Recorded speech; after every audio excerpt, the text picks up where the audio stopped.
Hello and welcome to another episode of A Gym in Orlando podcast. This week we are diving into what you should and shouldn't pack and a few iDrive hotels that I've picked out just for you lot. Once again, thank you for all of our supporters. Don't forget we are on Patreon and all social media platforms, so do make sure if you are wanting a certain topic talked about, do let me know. Also, all the podcasts are now on YouTube as well. So if you're listening to us on YouTube, welcome. We're doing a full vlog when we go to Orlando, and that will be on our YouTube channel. But if you want to see a vlog from us before that, become a Patreon member. And on the 20th of April, you'll have full access to us at Thorpe Park for the day. Yes, that is the first theme park in the UK that we are visiting this year. We are visiting a lot of theme parks this year because we have Merlin annual passes and we're a bit geeky like that. Put a face to a name. Come and join us on Patreon. We'd love to have you as a member. Anyway, let's get going with this episode. I'm going to start with my usual disclaimer. I am not an expert on Orlando yet. So do join me on this journey of discovery. Packing. Yes, a lot of people find this stressful. But with the trip to Orlando, you're probably going to need a few extra things that you wouldn't normally need on, say, a beach holiday to Turkey. So let's start with the basics. Clothes. Although the normality is to pack clothes for every day of your trip, if you do want extra room in your suitcase, I'd say pack for 10 days rather than 14. Only reason I say that is because most hotels will have laundrettes and villas will have washing machines. So if you want to pack for the whole 14 days and a bit extra if you want to change your clothes, for example, if you're heading to water rides and the time of year you're going isn't so warm that you'll dry off super quick, so you want to change your clothes in your theme park bag, definitely do this. If you know you're buying souvenirs and you still want to pack for every day of your trip but you don't want to do washing, I'd recommend taking an extra suitcase with you or buy an extra case out there to save on the airport fees. Just take an extra empty suitcase with you or buy one when you're out there and pay the extra fees to bring it home. That's what I'd recommend. Okay. So next thing you're going to need 2 pairs of comfy shoes. Do not be taking heels unless you can walk 10 miles per day in them. If you can, I admire you. I can't even walk 5 seconds in heels. So yeah. Also, I personally wouldn't bring flip-flops unless they're just for by the pool in the water park. So 2 pairs of trainers, maybe a pair of flip-flops for that reason is what I'd recommend. Also, you have to make sure these comfy shoes are broken in. There is nothing worse than a nice new pair of trainers and then halfway around the park, you're struggling to walk because of blisters. Okay? So just make sure these shoes are well broken in. 2-3 weeks before, maybe wear them every day for like a week. I've just bought myself a pair of really nice Adidas trainers and I'm going to be breaking them in about 2-3 weeks before. So shoes like Skechers, Adidas or Nike trainers work really well. Alternatively, if you don't want to buy trainers, a pair of walking or hiking boots are a really great option as well. You are going to be doing a lot of walking wherever you're going and wherever you're staying. You are going to be doing a lot of walking. So yeah, walking or hiking boots are also a great option as well. Toiletries. Unless you use specific brands that you absolutely cannot be without, go to a Target or a Walmart and grab your toiletries there. It will not only save space in your case, but also you won't have issues with airport security if you have aerosols and stuff. A lot of British airports do ban certain things from being taken on a plane, whether it be in your hold or your carry-on. So double check the rules in your local airport. I mean, I can't be without my specific brand of stick deodorant. So I'm taking that with me. But my hair care, they actually sell at Target. So I'm definitely not lugging 2 huge bottles of shampoo and conditioner in my suitcase. So I will go to Target and we'll pretty much grab everything there. Our sunscreen, all of those kind of toiletries and things as well. Also, don't forget some of the hotels, depending on where you're staying, they do include a few little mini toiletries as well. So bear that in mind as well. Right. Down to the nitty gritty of extra things you will need. These are more little things that you may or may not have thought of. So the first one is a waterproof phone case. So this is especially handy if you're heading on wet rides or to the water parks. Also, a camera to take videos and pictures. I know we've all got phones these days and you can do it on your phone. We got to go GoPro because it's waterproof. We can get a chest mount, which we've got, and we're going to take that on the rides and film the POVs. So if you want to be able to do that without holding your phone while you're on the ride, and a lot of rides actually won't let you hold your phone while you're on the ride because health and safety issues, of course, grab yourself a GoPro and a chest mount. Also get yourself a non-extendable tripod or a phone or camera holder. I've got one of these off of Amazon a couple of weeks ago. I'll put the link in the description. Really, really good. They got to be non-extendable. They have to be non-extendable. So you can't have an extendable pole or an extendable tripod. You can't take that in there. Disney or Universal do not allow extendable ones for health and safety. Okay. So as long as you can have a phone or a camera holder or a mini tripod or whatever, as long as it doesn't extend, you'll be allowed in the park with it. So just make sure they're non-extendable. Okay. So it's worth noting while I'm on this subject that some rides and attractions, no matter how secure your phone is, how secure your camera is, they will not allow any form of camera or filming of any kind. Okay. So just bear that in mind. Some of the rides at Universal, they even have metal detectors. So don't be trying to sneak anything on. Adhere to the rules. You do not want to get kicked out of the park for something as silly as that.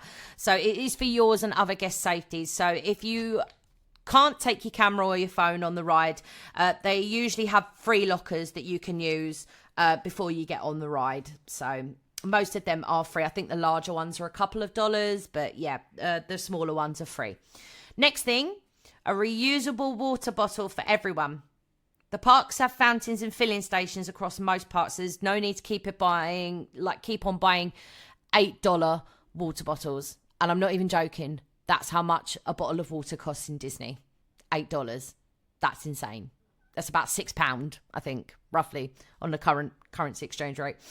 But yes, if you do forget your water bottle, because there are going to be days where you're just rushing to get to the parks and you forget to put your water bottle in your bag, Disney and most kiosks and quick service restaurants, they'll give you free ice water if you ask for it. So they'll give you a free cup of ice water. So yeah, just make sure you've got your reusable water bottle. If you forget it, not to worry too much. So the next is a mini fan or a handheld fan. Wherever you go and whenever you go, you will have hot spells. So you're going to need to cool down. Doesn't matter what time of year you go. Okay, it's kind of a tropical kind of environment in Orlando.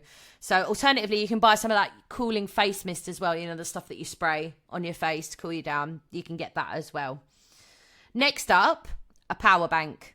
You're going to want to keep all of your devices charged. So your camera, your phone, whatever you're taking with you that requires charging. You're not going to want to miss anything. So you're going to need a power bank with all the relevant charging wires that you need. So just make sure you've got a power bank so that your phone doesn't run out of battery, your camera doesn't run out of battery, and you can capture every single moment on your holiday. Next up, we have rain gear. It will rain whatever time of year you choose to go. Trust me, it's going to rain when we're there, and we're going at one of the hottest times of the year. It's going to rain.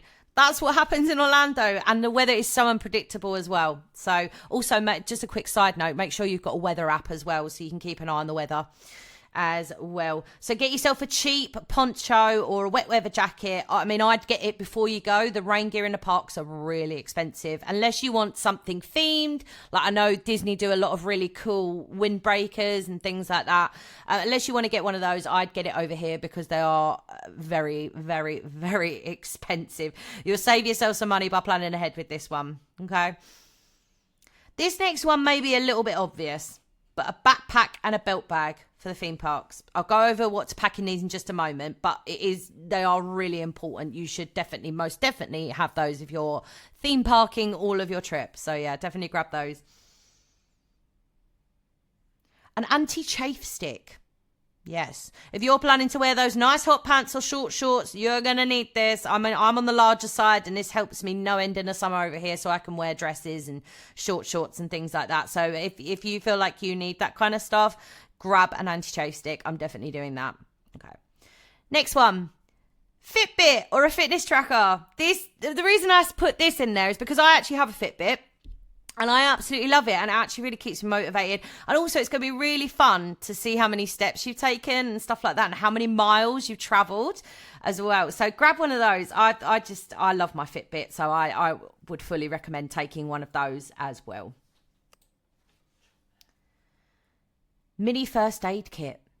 Yes. I'm not talking things like massive bandages or like scissors or eye washes or things like that. I'm talking about things like blister plasters, normal plasters, wet wipes, antiseptic wipes if you fall over or something, because I'm really clumsy and I fall over all the time.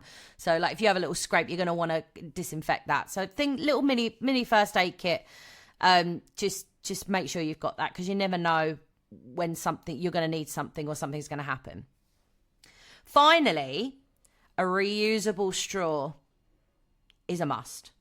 It just is. All of the Disney parks have moved over to paper straws. I'm not quite sure on Universal yet, but I know from the research I've been doing that all of the Disney parks have moved over to paper straws, and I absolutely detest them.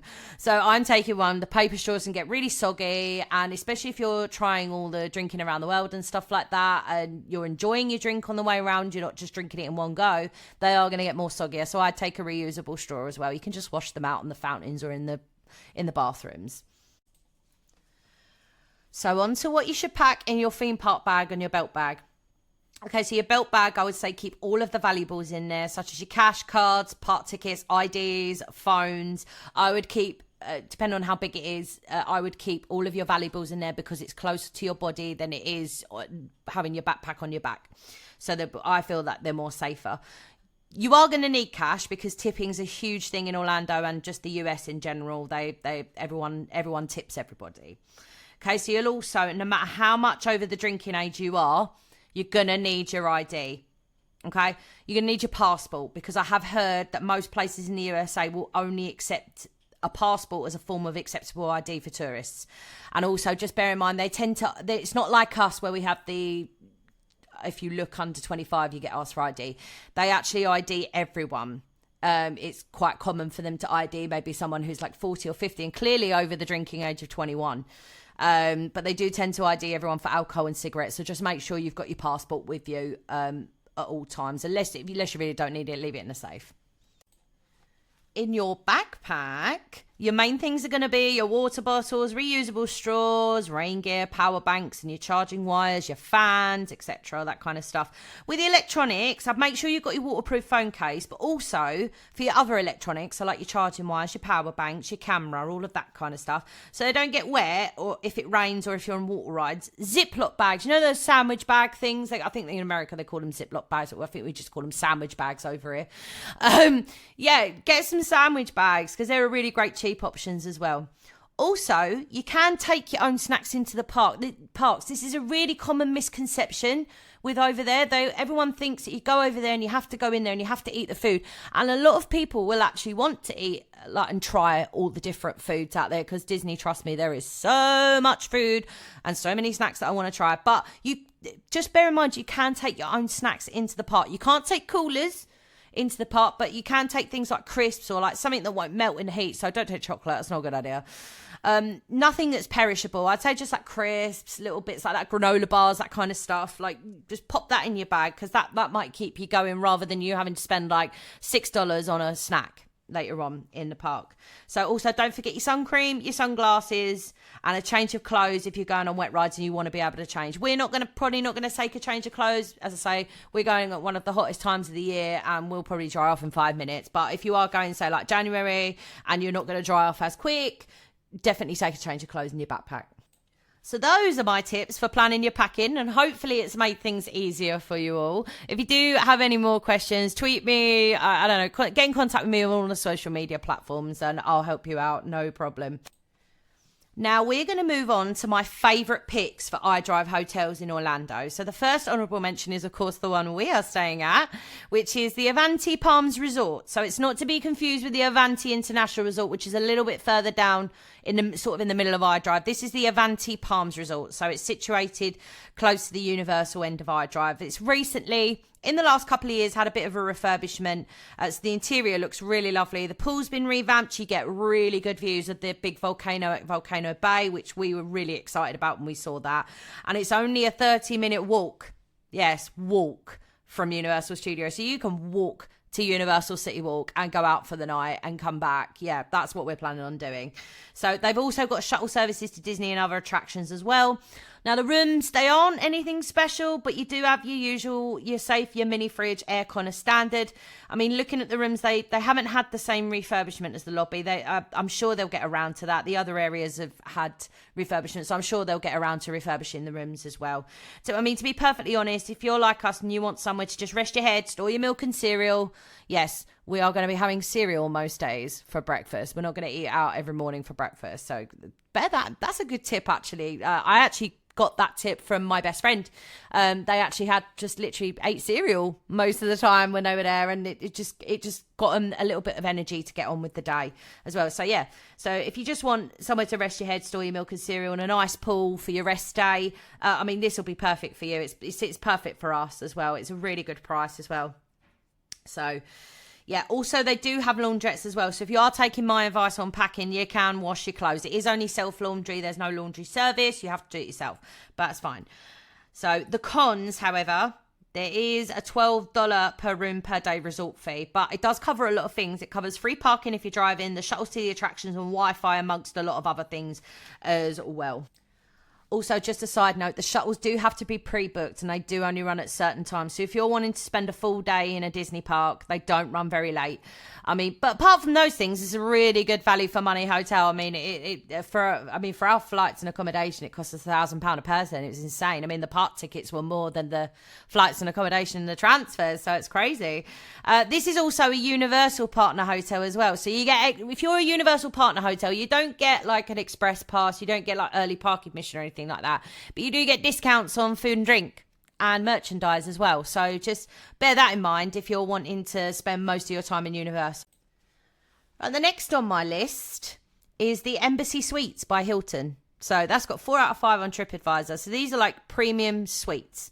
Okay, these prices will be slightly higher than other hotels on the iDrive strip, so it is a little bit on the more luxury side of things. So the room amenities, you have your usual mini fridge, aircon, safe, that kind of stuff. You also got a sofa bed if you've got more than 2 of you, so if you all don't mind, but if you've got 4 or 5 of you, you all don't mind bunking up, that's a great option for you as well, getting a suite rather than a room as well. You've got a microwave as well and a self-laundry service as well if you're taking my packing advice. The pros of this hotel, you've got no resort fees. Absolutely no resort fees at this hotel. There's also a free breakfast and a free shuttle to Universal Studios as well. Okay, so the cons, the rooms, while they are luxurious and they've got a little bit extra than most, they are a little bit dated. Self-parking if you're driving costs $18, but I'm not sure if that's per day or that's per stay. So make sure you try and double check that. I did try and find out. I couldn't see anything. I went on to TripAdvisor, asked the question. I haven't had any replies yet. So yes, this is also a Universal partner hotel. So you do get that those extra perks that I said about for the Avanti Palms as well. So you do get those as well. I'm going to go into 2 hotels that are at the SeaWorld end of iDrive now. So that's the opposite end to where we are. Again, I'm going to do a mid-range hotel and a luxury hotel. So the mid-range hotel is the Rosen Plaza. It's got a 4 out of 5 rating on TripAdvisor, and looking at the rooms, it looks like a really nice mid-range option, okay? So the pros of this hotel is they do have shuttle services for Universal and SeaWorld. They have a self-laundry so that you can use the self-laundry, or they have a laundry service so they can do it for you. So I haven't even got to worry about your washing. Obviously, there will be an extra charge for that as well. Room amenities are pretty much the same as the others. Your safe, your fridge, your aircon, that kind of stuff. Also, there's no resort fee as well. So bear that in mind as well if you're not wanting to pay that extra money per day. So the cons of this, you do have to pay for self-parking, although I couldn't find how much it was per day or per stay. I couldn't find that out. Also, they do run a Disney shuttle, but it's not included in the free shuttles. It is $17 per person per day for that shuttle. But being on the SeaWorld end, you are right where the Lynx buses go that take you direct to Disney World, and they're like $4 for a return trip. So I would personally not, if you're going to stay at this hotel, I personally not bother doing the Disney shuttles with them, and I would go with definitely the Lynx buses as well. The last hotel I'm going to talk about on iDrive is the Hyatt Regency Hotel. It is a very luxurious hotel. There's loads of room options. One thing I did notice, they have a really good range of accessible rooms as well. So if you're needing accessibility or accessible rooms, this is a great option for you. They've got loads of accessible rooms for you. Room amenities are as before, but these rooms, interestingly, have Google Chromecast in them, which I think is brilliant. I mean, I know you're not going to want to go to a hotel and sit and watch TV all day, but I think that option's great. Like, I mean, we watch TV while we're in bed before we go to sleep. So, I mean, you know, that's great to me. I mean, the hotel facilities also are amazing. They've got a huge pool, spa, gym, room service. So I think it's like the height of luxury. They've also got these private pool cabanas by their pools as well that you can rent. So, yeah, definitely the height of luxury. The cons, though. The resort fee is really, really pricey. Really, really pricey. It's $30 per room per day. However, bear this in mind, it does include quite a lot. So you get 25% off of spa services, 25% off hiring a private pool cabana. You get 2 bottles of water per day and 2 iRide trolley tickets as well. So you can go up and down iDrive. So I think it might be personally worth it for the benefits. Another con is there's no shuttle services, nothing at all. But you are right near the transportation it will take you anyway. So you buy the Lynx buses, you buy the iRide trolley, you buy taxi stands, Ubers, Lyfts, all that kind of stuff. I mean, Uber and Lyft you can get anywhere anyway. But yeah, so I also couldn't find if there were self-parking fees or not. But I imagine with this one, with that huge resort fee per room per day, I imagine parking would be included in that as well. So if you are wanting major luxury that's close to everything, this hotel is absolutely for you. So all in all, the best thing with iDrive is you've got so many options, but just take into account what you absolutely must have in a stay. If you're like us and you just need a central base with a nice pool, I personally wouldn't spend too much. I wouldn't go overkill with it. I mean, if it's a special occasion, such as a honeymoon or a birthday, I mean, be honest, I'd pay that little bit more extra for a bit more luxury. You know, if I say we ended up going to Florida for our honeymoon or whatever, I'd probably want to stay at the Hyatt Regency because that was absolutely stunning when I was looking at the pictures as well. And that brings us to the end of this week's episode. That's a long one this time. They're getting a bit longer. Next week is a really exciting week. We're starting on the theme parks and attractions. I'm so excited. And Matt's going to be joining us for these episodes as well. I'm excited for you all to meet him and hear his voice. He's going to be weighing in on which rides and foods he really wants to try. So interact with us on social media. Guess which park we're starting with. I'll give you a clue. It is a Disney park, but that's the only clue I'm giving you, okay? So interact with me on social media. What Disney park do you think I'm covering first? What do you think we're covering first? So let us know on social media. So thanks for joining us, and don't ever forget, get excited. The magic rolls around fast.